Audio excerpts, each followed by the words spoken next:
Good afternoon, ladies and gentlemen, and welcome you all. My name is José Ramón Bauzá. I'm a Spanish member of the European Parliament, acting as the Renew Europe coordinator for the Transport and Tourism Committee.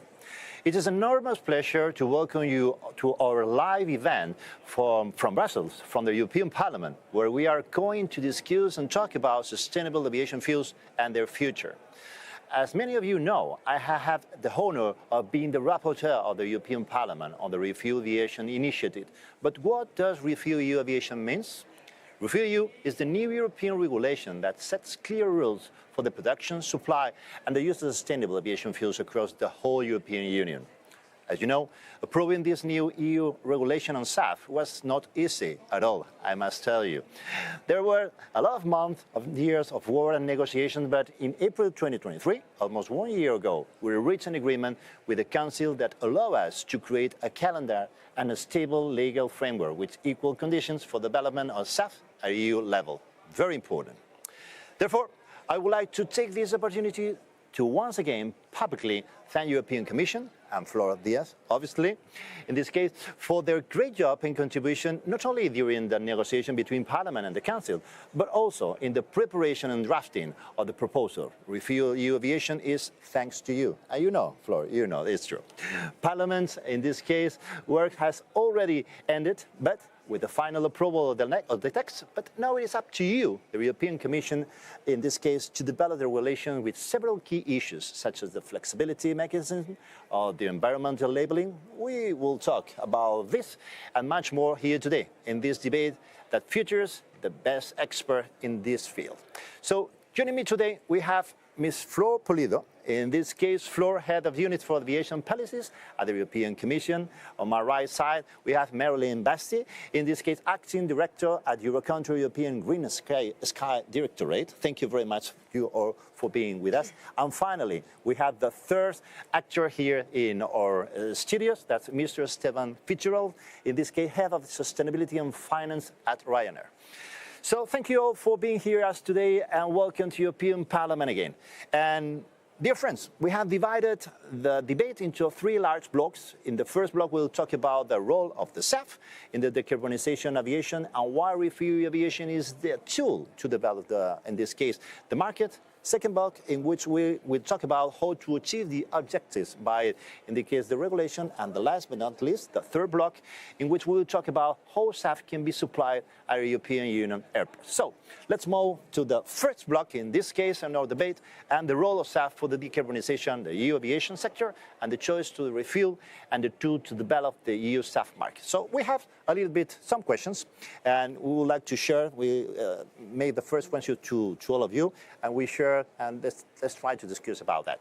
The first one, dear friend, how did the organization, in this case we have Commission, EUROCONTROL, see SAF before the Fit for 55 packages was so important, and what are the challenges that your organization sees and know how to move?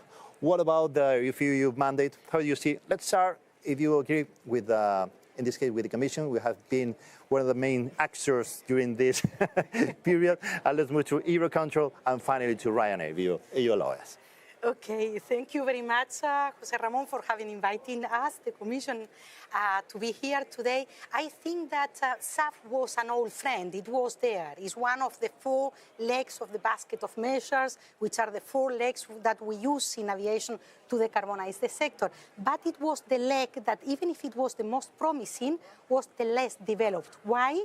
Because for many years, the fuel producers, they were working to increase the energy efficiency. They were working, and surely Marylin will talk more about that, on improving the way we fly in the skies. There has been a lot of investments in trying to develop new breakthrough technology, but SAF was complicated. SAF was a chicken and egg situation. Why?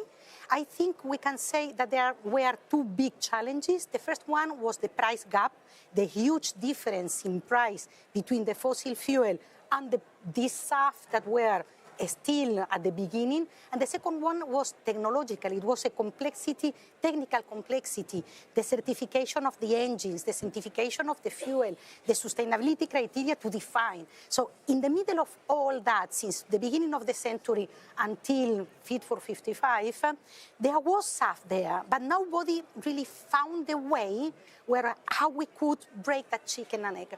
And I think this was the merit that we in the European Union, we found, and this has been through a mandate on the fuel supplier to make sure that there is the certainty that some SAF will be produced. At the same time, because we are moving in a domain that nothing has existed before, we came with a mandate that was very pragmatic. A tiny mandate enough to provide with legal certainty, but not as big enough as to break, let's say, break the camel, as we say in the Canaries. So I think this is the beauty of the measure we have put forward, is that bring legal certainty. It brings for the airlines, they know that now they will be able to decarbonize, and but I think we will be talking about that later with the other pieces of the puzzle, with the other pieces of the environmental legislation. I think we have come up with the results where I will bet my money on it. In the coming 10 years, we will have much more SAF in the market than the one that we believed 5 years ago. You're absolutely right. And when with one sentence, that is legal certainty. That's what are going to do the politicians in order to, what are we doing after their decisions? How is the perspective from the EUROCONTROL side? How do you see it, and how will be the evolution during the mandate? So thank you, José Ramon, for inviting EUROCONTROL to this discussion. Because for EUROCONTROL, the use of sustainable aviation fuel has always been essential for decarbonizing the whole aviation industry. But I maybe need to explain how we were perceiving SAF before refuel. So it's not a secret that as the network manager, EUROCONTROL is really pushing for ATM improvements, so air traffic management, working on flight trajectory, as you have mentioned. And we believe that the sooner we can do those improvements, the better it is. So we expect to have this 10% by 2030, 2035. And by the way, we are working on the update of the ATM master plan currently. So it's very much a hot topic for us. But besides this, of course, we have now the use of sustainable aviation fuel. And I must say, for us, this is the biggest pillar to decarbonize the aviation sector. And why? Because it can be used with the conventional fleet. So it can be implemented today, actually, compared to other disruptive technology like electrification of aircraft or hybrid aircraft that would take more years. So with sustainable aviation fuel, it's a concrete action that can be now. It's why EUROCONTROL is supporting, the development of SAF. And it's why, even before refuel, we were working at ECAC level, because as you know, EUROCONTROL is working for 41 member states. We were trying to put in place some communication tool like the European SAF map that helps to show that there is a willingness from member states, not only the EU 27, but the whole ECAC system, about investment about sustainable aviation fuel. But this mandate that has been done by the Commission is for me a great success, because when we were discussing about why SAF is not developing faster, we have two big problems, but I'm sure we will discuss this later on. It's the energy problem and also the cost problem that has been mentioned. And I think with that mandate, we are giving the certainties, for everyone in the SAF ecosystem to invest in this. But I'm just wondering why it took so much time, for all people to be convinced, because at the end of the day, this is really the way to go to decarbonize the aviation sector. So fully agree as well with you, Marylin, in one point as well, it is on the impact is in prices. It's because we have two other options before. There was increasing the price of kerosene, or it was ETS, but in this case, we are not impacting in price. We are using fuel. Sustainable aviation fuel. We are tankering. This is not, and for a liberal, it's absolutely important not to impact in price, but impacting the fuel because it's liquid.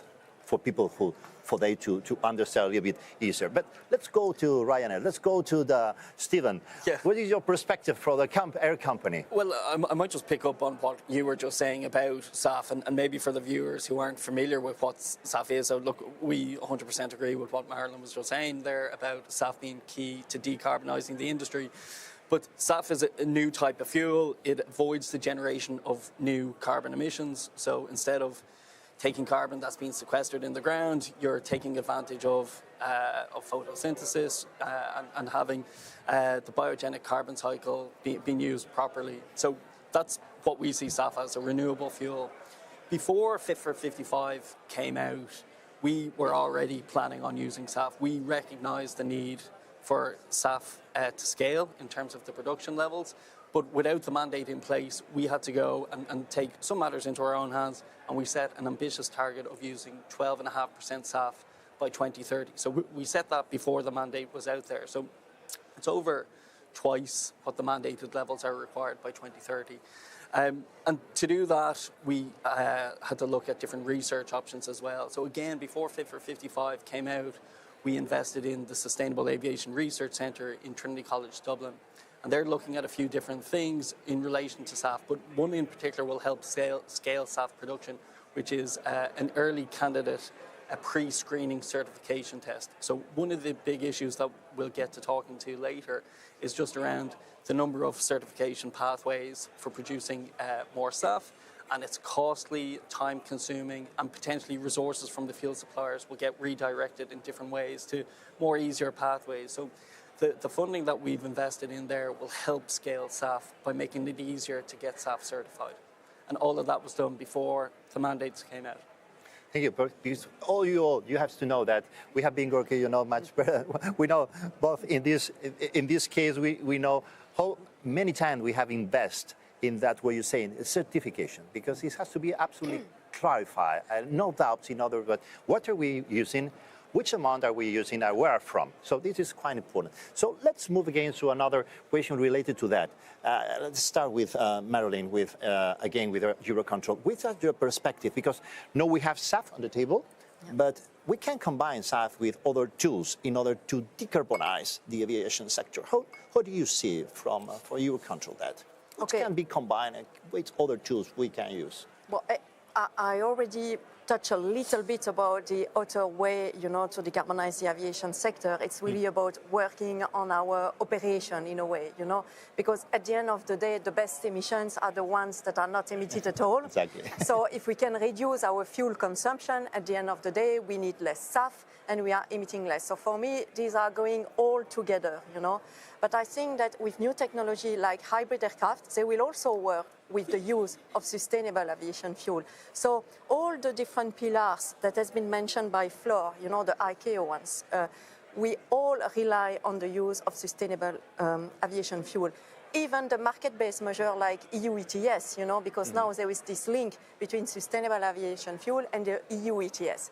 So I think for me this is really important because about SAF we can also work on CO2 a little bit and air quality, which I think is also important because we should not forget this dimension when we speak about the benefits of sustainable aviation fuel. But again, if we can mix this on top of our more efficient flight, I think we can have a winning combo, if I may say, on this. Thank you.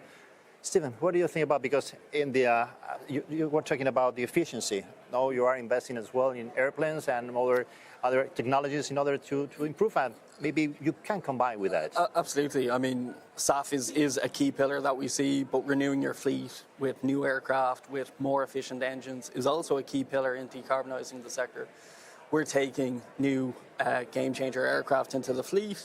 We have another 60 of our current order to come, and then we're taking a new generation of aircraft from 2027 onwards. So we're taking 300 MAX 10 aircraft. And these aircraft are 20% more fuel efficient, and they're able to carry 20% more passengers. So it's all about the efficiency there. So we see new engine technology as being another key pillar to decarbonising. And I suppose the engine manufacturers, every 20 years or so, there's innovation and more efficiencies coming out. So we're getting the latest engines now, but The next generation after that, we're hearing about open rotor technologies, which will be another 20% more fuel efficient. So keeping your fleet young, keeping investing in new aircraft is key to decarbonising. So, Flor, we have the perspective in this case lately from the air company or operating. From the legislation perspective, how would you like to combine SAF with other tools, with our options in order to promote it more? I think because this is a subject on which there is a rare consensus. So everything that has been put on the table by our two friends here, I can subscribe. So I will try to complement their answers, not repeat. And first of all, I think it is important to understand, I said at the beginning that there is this double challenge, the price gap and the technological gap. They have talked more about the ATM and the fleet. Allow me to go a little bit into the SAF. Because under the word SAF, there are many different kinds of fuels that are there.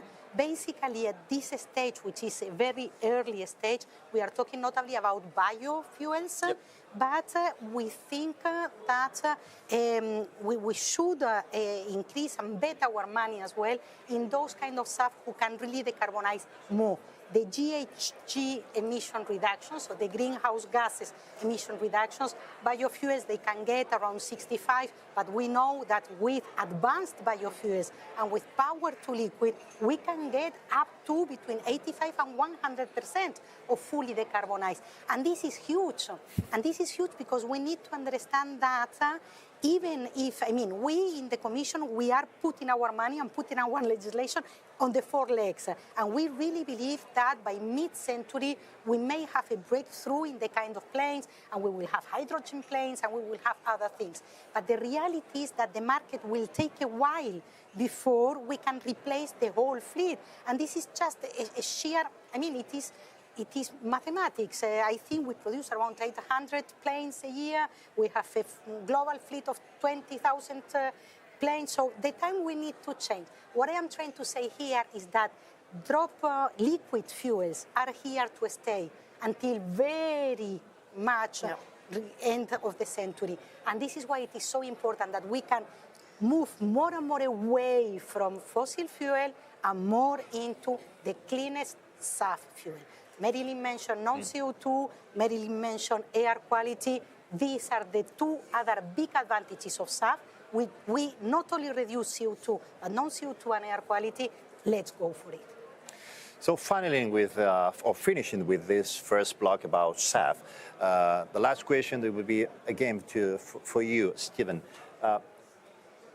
Briefly, which will be in this first sharing of thoughts, which will be for you the most important advantages of using SAF compared with another options in reducing finally and from a real perspective of decarbonize? Yeah, look, I think it's everything that's been said already. It's a drop-in product. It's compatible with the existing infrastructure across Europe and at the airports. And it's compatible with the existing engine technology as well. So there's a 50% limit at the minute now, but there's tests being done to increase that further. So I think that's key. And also, I'm going back to the point that was just made there, just around the number of different pathways. And there's not one type of SAF. There's 11 different approved pathways. There's all different feedstocks available. So that's a key point to make. There's plenty of SAF out there if you're able to produce it and if you're able to scale production. Anything to add in that case, Flor? No, I think this is the challenge that we have ahead, and I think we in the European Union are ready to take up that challenge. If you ask me, SAF will be here. And EUROCONTROL, Marylin. Another more specific difference of advantages that SAF allows us in order to other globally, fuels? I think everything has been said. It's a drop-in solution, so it can be done today. So this is important. And we are tackling not only CO2, but not CO2. So this is also a benefit. And what I think is that we don't have to change the whole ecosystem, because usually when we speak about new technologies, there is a change management, or a complete change, in the supply chain. Here, we are going to use the existing pipelines, for instance, to share the sustainable aviation fuels, and we have this blending share, so meaning that everything should be normally available at airports. But it's not so easy, let's be clear. No. But We know. basically, we can use the existing infrastructure, and I think this is also important because when we go to other technologies such as hydrogen, we will need new infrastructure. So I think this is also maybe a good point that has not been mentioned so far. It's the fact that we can use the existing infrastructure. This is absolutely important point because, as Flor has said, the main challenge was to put on the table all the main actors in order to take decisions, not only the political decision that we have to share as well in order to have the maximum support in order to go forward with the law. That is, for us, was one of the main topics. But we have talked about SAF in the first block. Let's move to the other path forward in order to use the SAF. What is in the second block, we'll talk about, do we have enough SAF? Who can supply the aircrafts? Are the company a little bit not comfortable, but saying, oh, this can manage, as EUROCONTROL is saying? Which is your perspective? What about the supply and the arriving to the targets that we both mark at the very beginning of the law? I think we've been very wise, the legislators, on the targets that we have so much. put. Notably at the beginning, because as you have said, and Marylin mentioned before, SAF actually is non-existent. Now it's more existent than 2 or 3 years ago when the proposal Fit for 55 was put on the table, but it was a theoretical market, but the chicken and egg situation made that there was no production really. It was anecdotal production worldwide. And I think that is the first added value of our proposal, was that we brought the SAF into the conversation worldwide. And you are perfectly right, Stephen, the airlines started coming with individual commitments. So there was this momentum that was created as soon as we started thinking about this proposal. So the question, if there is enough SAF, for me, the target in 2030, 2035, I can look at the camera, I can look to everybody worldwide in Europe, here at the Parliament, yes. The answer is yes. Because I think the targets are pragmatic and we have enough biofuel. Our intention, and I think this is a very important point that maybe people don't have so clear, is that SAF is a revolution, not only regarding the point of view of aviation, but regarding the energy security of supply as well. Today, there are very few countries in the world that are able to produce kerosene, whereas the whole planet can produce one kind or another of SAF. So, from a European Union perspective and our energy security of supply, we want to boost supply here. And we are doing so not only with the mandate, which is kind of, say, the stick. We are using a lot of carrots. And for instance, the Renewable and Low Carbon Fuel Alliance, which is bringing together everybody in the industry, from investors, lessors, fuel suppliers, fuel producers, airlines. So there is already a lot of projects starting building. We are moving a lot of money, Innovation Fund and that the ETS, Horizon Europe money. We are moving a lot of money, mobilizing, to make sure that there is production in the European Union. But even if in the end there is a tiny bit that we need to import, we know that worldwide there is enough SAF production as to fulfill the mandates we have in front of us. In 1 decade, we hope that the market has evolved so much that we will have enough for the next decade as well. What does EUROCONTROL think about if we have enough SAF to use it? Okay, so this is a tricky question, and I'm going to explain you why. You know, based on what Flor has said, I really trust the Commission about the short-term target. But as EUROCONTROL, we are looking also to outside EU, and also the willingness of some of our stakeholders to go beyond the Refuel EU targets and objectives. And it's where that we analyze, you know, a little bit where we are. And so on one side, you have the biofuel and the feedstock problem, and we all know about all the discussion about the sustainability criteria, the kind of feedstock that can be used, versus what we call the synthetic SAF or e-SAF, you know.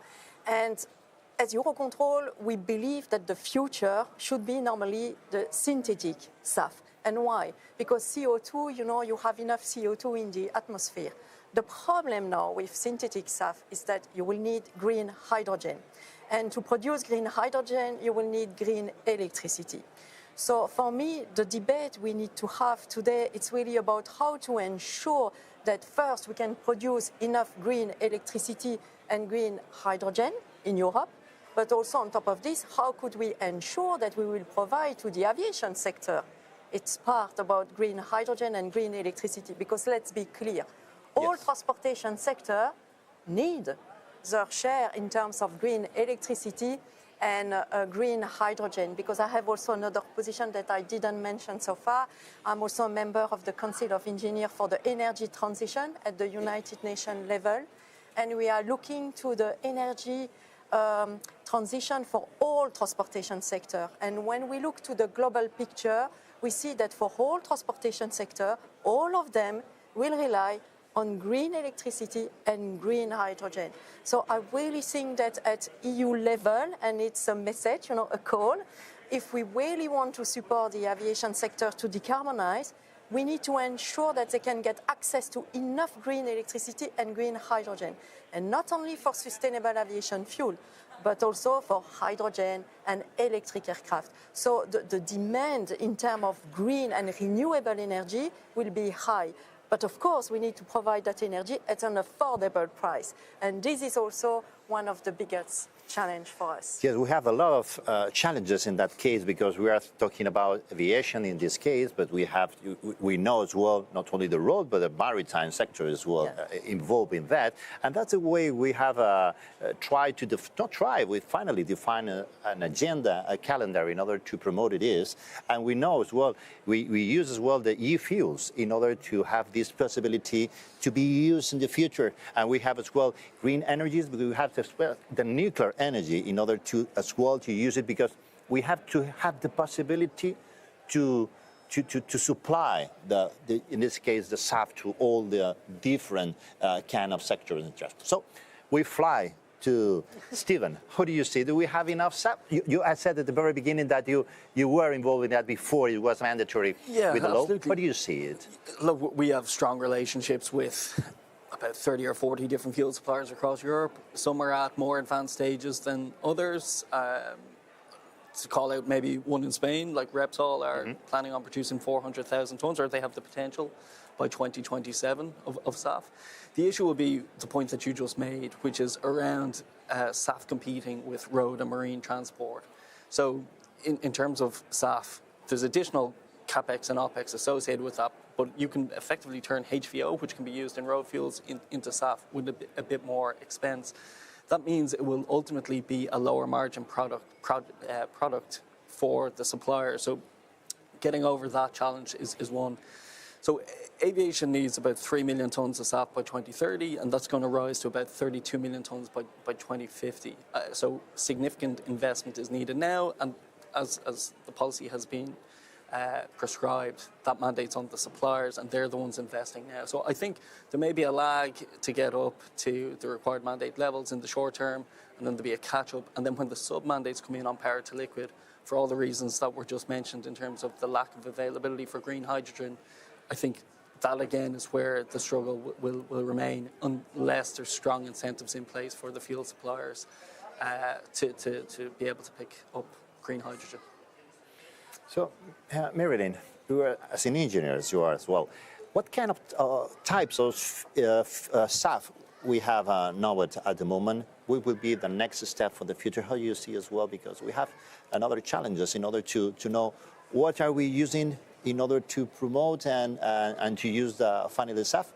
How do you see in a short and middle large time? Okay, for me, there may be also synergy that we should consider, because if we go for the full electrification for the road transport sector, maybe some infrastructure that are used to produce biofuel for the road could maybe be reused to try to accelerate the production of biosaf. So this is maybe a way, on short term or mid-term to try to accelerate the production of SAF.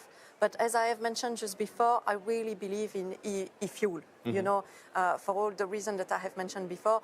If we could manage to produce enough electricity from a green sources, because this is really important. If you are using an electricity produced by coal to produce your e-SAF, of course, we will have more CO2 emissions. Exactly. So this That's is really one important. thing that we can talk in other program about. In this case, the road, but exactly interesting. So this is really the point. It's the energy intensity that we are going to use to produce the sustainable aviation fuel, and I really believe in e-SAF just simply because it's the only way to go to mandates or to objective in terms of SAF that could go beyond what is proposed within refuel. But of course, this is a dream. If with this in mind, that we would be able to decarbonize fully the aviation sector without using the market-based measure, because the market-based measure are, for me, should be the last option, So it's why we are trying to push as much as we can, for SAF development, and we go to e-fuel because we believe that without the feedstock problem, it's one way to do it. Fully agree with you. Stephen, how do you see about the reductions in the different type of SAF? I agree. I think we need to expand away from fats, oils and greases in the short term. I mean, when we think about it, we think about the kind of three pillars of different types of SAF, being the fats to fuel, so the used cooking oils and animal fats. And then you've got the waste to fuels, so ethanol or biomass feedstocks, and then the e-fuels is kind of what we would see as the air to fuels. So I think producing more of the power to liquid is key.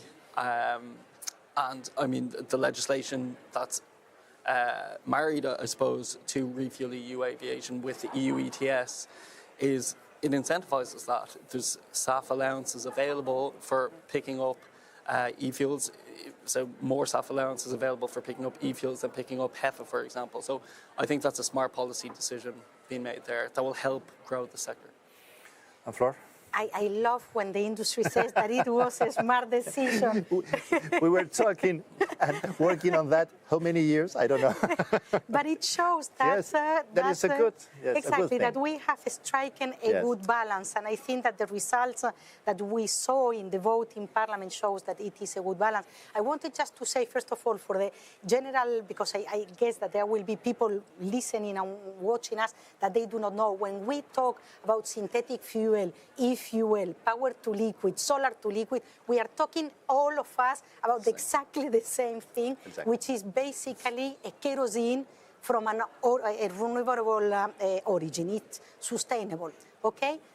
This is just because we are so much into the conversation that sometimes we forget to clarify. And indeed, the fact that we, the legislators, we believe that power to liquid, as Marylin and Stephen were mentioning, is the way to go, is that we have a sub-mandate in refuel aviation, that it is tiny at the beginning, but it will grow with time, showing and leading the path towards the future by 2050, where 70% of all the fuel shall be SAF and not kerosene.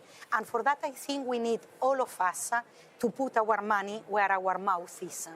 Everybody in all parts of the industry, and when I say the industry, I am not only talking about the airports and airlines, I'm talking about fuel producers as well, because they are part of our industry, they are working in the aviation sector, they really need to invest. And again, if I may, I believe not only in power to liquid, I believe in advanced biofuels as well, because there the problems with the feedstock is a little bit less evident. So let's put a bit of money as well in advanced biofuels and a little bit less in HEFA.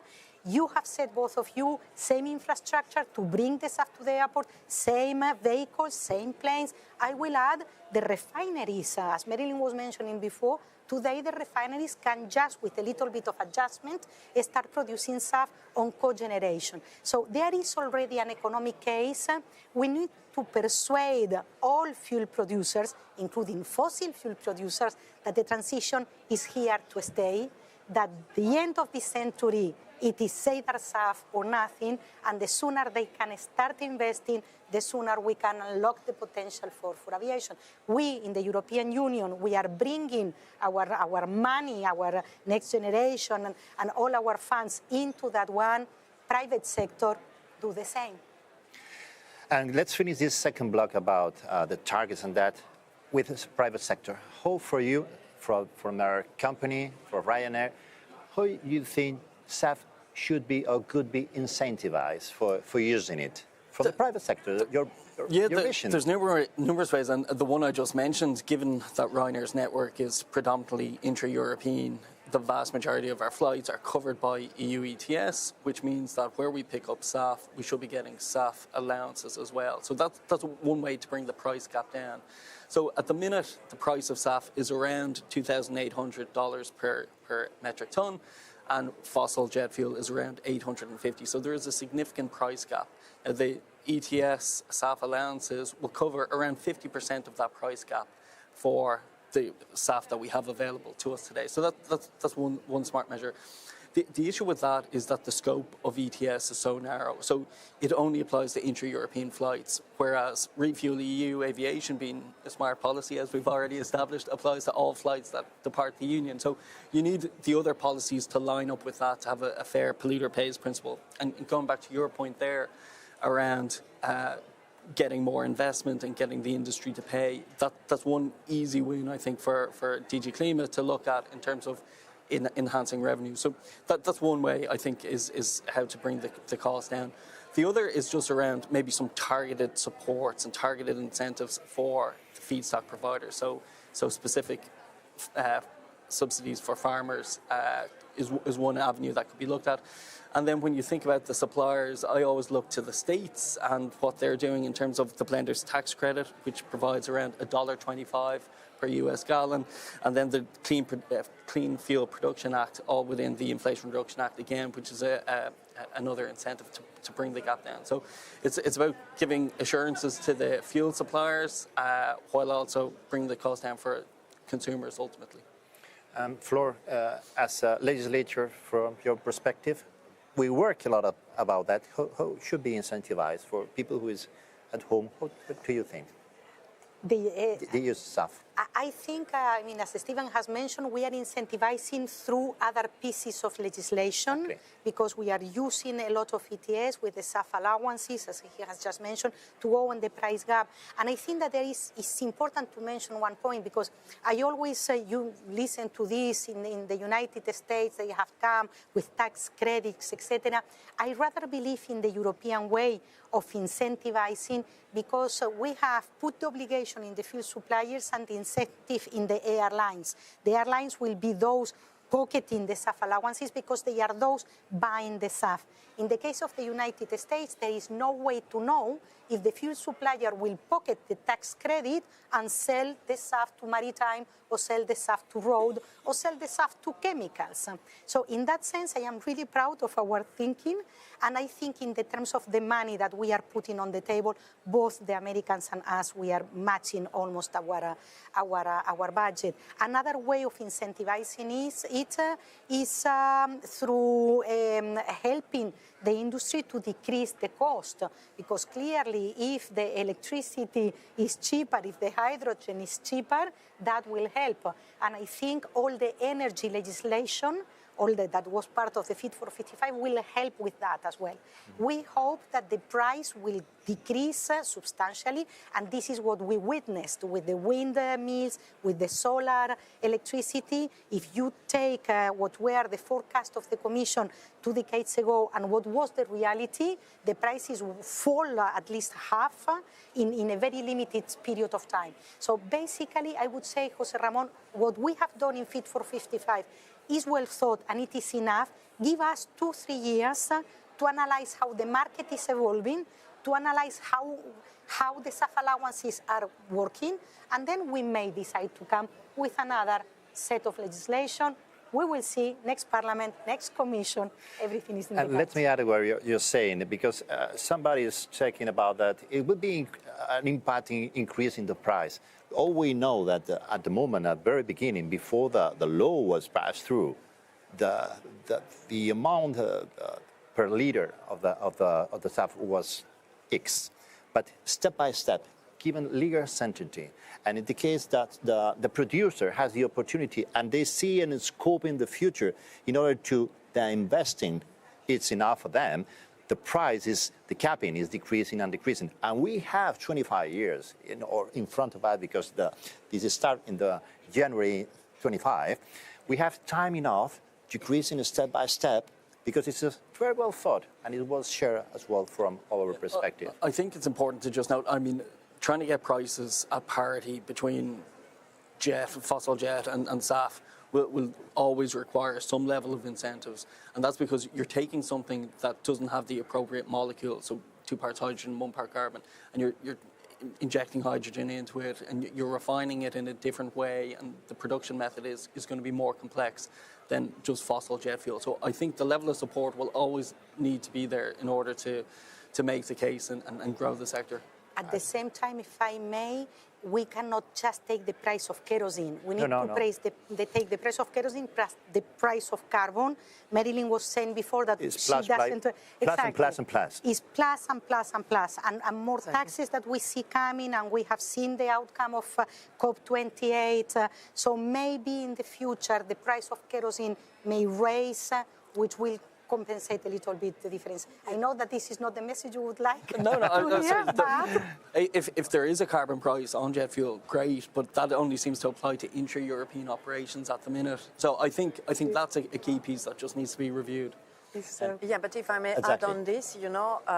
you are the better observer of that. Exactly, so it's nice to see, because from a network manager point of view, you know, it's really why we need to improve our fuel inefficiency. You know, we need to be more efficient at the end of the day, because the more you are inefficient from a fuel point of view, the more you will have to pay for all those different policy measures in terms of decarbonization. The more you are consuming fuel, the more you will have to pay for EU ETS, the more you will have to buy fuel, so meaning your share of sustainable aviation fuel. And if there is one day a taxation, you know, on kerosene, it's the same. So it's why it's really essential that we work to make our ATM network as efficient as possible, because then we are really working at the source of the problem. But I would like to come back to one essential point for me. It's also the capability, you know, for the aviation sector to invest as early as possible. And I know that Flor is working very hard on this with the EU taxonomy, but I think it's really essential that the aviation sector, the whole ecosystem, can get access to green funds in a more easy way, because now I still have the feeling, and it's the same for the public and the private funds, that it's really difficult to convince, you know, all these people providing money that the aviation sector can really decarbonize, that they can make it. Because also the banks now needs to be green. And when they invest into the aviation sector, sometimes it's not perceived as really green. You know, I see in the media how it is perceived. And I really believe there that Flor is doing an amazing job on this, because I know she's working quite hard on EU taxonomy. But for me, this is also a very interesting tool to incentivize, you know, because the sooner we can help the aviation industry to invest in fleet renewal, and I know that Ryanair is quite good on this respect, but from a European point of view, you know, I think we can accelerate the fleet renewal. We will have more efficient engine, you know, and then therefore we will reduce also our fuel consumption. So this financial side should not be forgotten, in my opinion. No, it's quite important what you're saying, because as well, the aviation sector has been criminalized during the last years. And you know, we see a lot of fake news about who is the guiltiest about the decarbonization of the CO2 emission. Everybody knows. But there are some intentions to keep the eyes on the aviation sector. And we had to say that only 2% of CO2 global emissions are because of the aviation sector. This is quite important, because you say it. And this is one important thing in order to trust in us and what we are doing all together, the private, the public sector, in order to put everyone on the table and enjoying it. And I think it will take much more time than we would like, but this is the first step in order to be seen and perceived that what we are doing is going on the right side and avoiding fake news, not because the institutions, the private say, no, because you can see it from your own perspective. I think it's quite important. And let me say as well, I would like not to forget, because some people who is at the other side, they may be no, but using SAF, you don't need to do any modification in the engine. So it's just changing the pump. Yep. It's from one to the other. So it doesn't cause any impact in the final price as well, just to say.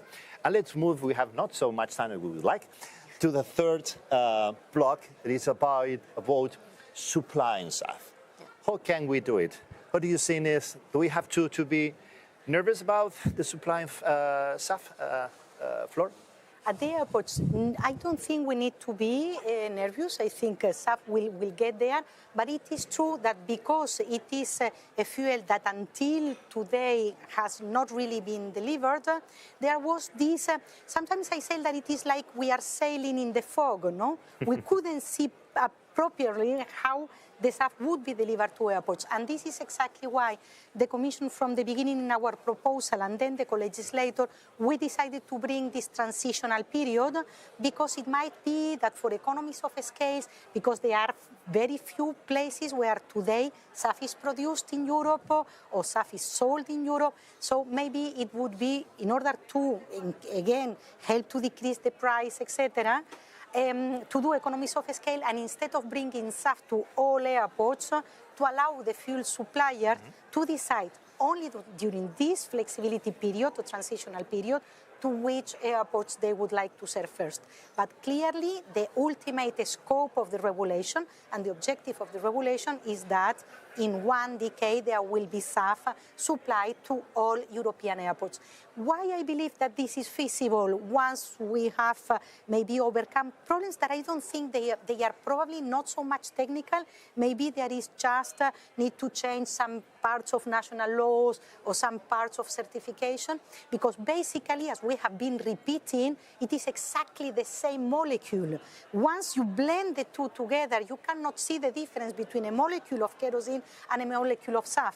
And my point is, regional airports are getting kerosene today, so they should be able to get SAF in the future.